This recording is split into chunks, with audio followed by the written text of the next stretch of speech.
for the woolly numbers that we have to deal with in everyday life. I've divided the audiobook into 4 sections. In the first section, I explore how precise numbers can be misleading and why it's good not to be entirely dependent on a calculator. The second section includes the arithmetical techniques and the other knowledge that is an essential foundation if you want to embark on back-of-envelope calculations. This includes a refresher on how to do arithmetic that you may not have needed to practice since you left primary school, as well as shortcuts that you probably never encountered there. The rest of the audiobook shows how to use these techniques to tackle problems, from everyday conversions to more serious issues like helping the environment. And at the end, there is a collection of so-called Fermi questions, quirky and esoteric challenges to come up with a reasonable answer based on very little hard data. Back-of-envelope maths is an important and valuable life skill, but that's not its only benefit. Many of us also indulge in it simply because it's a fun and stimulating exercise that keeps the brain sharp. Chapter 1. The Perils of Precision. Envelopes versus calculators. I don't know when the backs of envelopes first became a popular place for jotting rough and ready calculations. Was it before or after people started to use the back of a fag packet or, in the USA, the back of a napkin?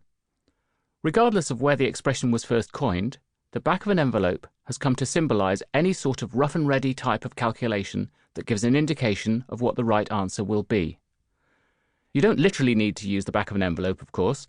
Any scrap of paper will do, which is just as well because while I was writing this audiobook, envelopes were removed from the list of essential items used in calculating the retail price index, a sign that they're no longer a standard household item.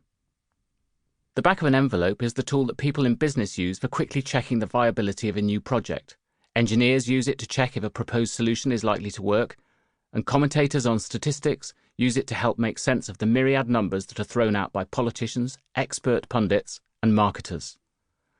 On a more mundane level, it's the maths you might use every day to ensure you aren't getting ripped off by a so-called deal that turns out to be anything but. It's also maths and arithmetic that can be done without needing to resort to a calculator. But wait a minute, maths without a calculator? To many people, this notion seems quaintly old-fashioned or even masochistic. Why grapple with manual or mental calculations when most of us have a phone with a calculator readily to hand almost all of the time? This is not an anti-calculator book. Calculators are indispensable tools that have enabled us to do in seconds what used to take minutes, hours, or even days. If you need to know exactly what £31.40 times 96 is, then unless you are a savant or somebody with plenty of time on your hands, a calculator is the only sensible option for working it out.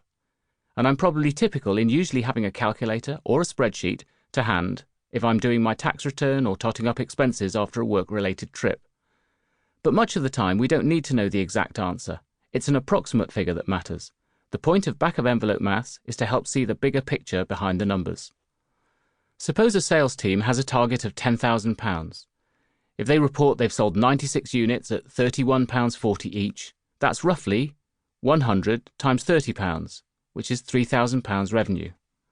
That's massively short of the £10,000 target, even if the estimate is out by a few percent. When the government announces a £1 billion increase in health spending, is that significant? Spread between 50 million people? It won't be exactly £1 billion, of course, nor will it be spread evenly between 50 million people. But with back-of-envelope maths, we can work out it will represent an average of something nearer to £20, i.e. hardly anything, than £200 per person. Of course, even these simplified calculations can be done on a calculator, but the reality is that they rarely are. The argument, who needs to do arithmetic when we all have calculators, is usually a red herring. In situations where a calculation is not essential, most of us do it in our heads or on the back of an envelope, or don't do it at all. And there are some who use their ability to figure things mentally to their advantage. I have a friend who made his fortune as a wheeler-dealer in finance. I asked him to share some advice. "I have 2 tips for succeeding when negotiating a deal with somebody," he said. "The first is, learn how to be able to read upside down, so you can decipher the documents of the person opposite you.